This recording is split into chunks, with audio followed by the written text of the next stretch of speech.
There is a good chance you have already watched 7, seeing as the movie came out 30 years ago.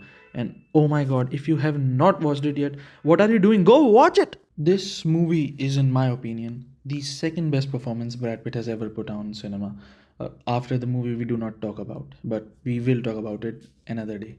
Now, apart from Brad Pitt, the movie also has one of the most recognizable actors in cinema. I'm sorry.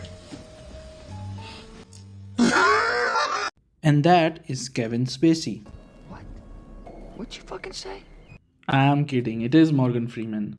I have not seen many works of Kevin Spacey yet, so I will not form my opinion on his acting based on 7 alone. Although I have seen him declaring war against the United Nations.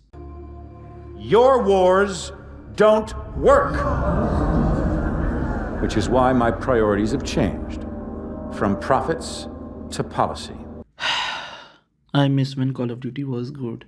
Anyway, the movie is about two detectives who have been put on a case of a serial killer who is using the 7 deadly sins to commit murders. There are 7 deadly sins, Captain. Gluttony, greed, sloth, wrath, pride, lust, and envy. Now, I will not show the actual crime scenes from the movie in this video because but that will give you more of an incentive to view the movie on your own. The plot of the movie is amazing. Detective David Mills has just moved to the unnamed city where the movie is set, where he is partnered up with Detective William Somerset. Somerset is on the verge of retirement but becomes obsessed with the case of the 7 deadly sins killer. With many library trips, they finally track down the murderer's apartment, and when they decide to ambush it, he is out getting groceries or something. Long story short, there is a chase, which is a very beautiful shot, superb cinematography there. Mills and Somerset are separated during the chase, and ultimately the murderer has Mills at his mercy, but he lets him go. The murderer, who has adopted the alias John Doe, commits 5 out of his 7 murders, after which he surrenders to the police. And this is one of the best examples in cinema that I have ever seen, where loud noises are used to create tension instead of breaking them. After this, I'm gone. No big surprise. You're looking for me.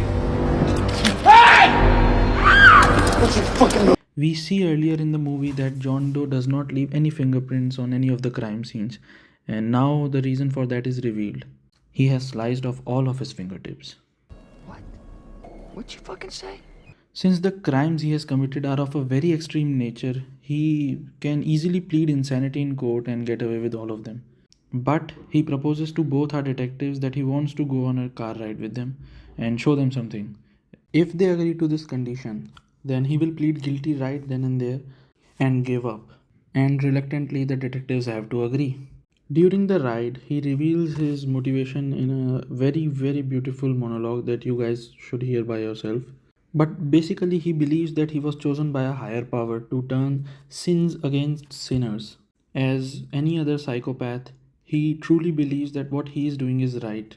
Upon reaching their destination, all 3 men get out of the car, and John Doe has a very special package delivered to Detective Mills. It is a cardboard box which is opened by Somerset. John Doe tells Detective Mills that the box contains the severed head of his wife. This leads to one of the most iconic moments in cinema history. What's in the box? Not until you give me the What's in gun. the fucking box? Give me the gun. He just told you. You lied! You're a fucking liar! Shut up! That's what he wants. There is a conflict of interest between Somerset and Mills.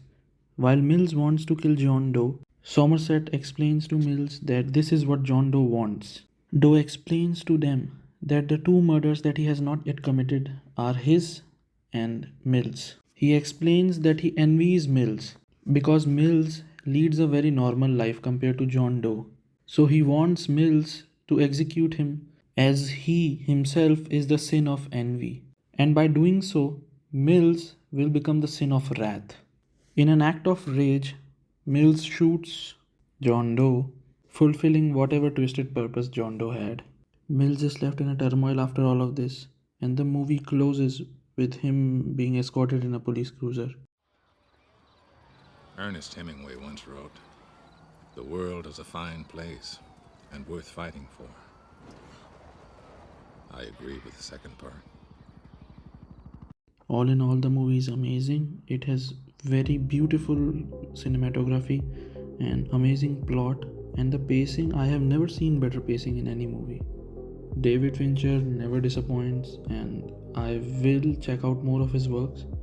But until then, like this video and subscribe if you want to see more videos of this kind, and I will see you in the next video.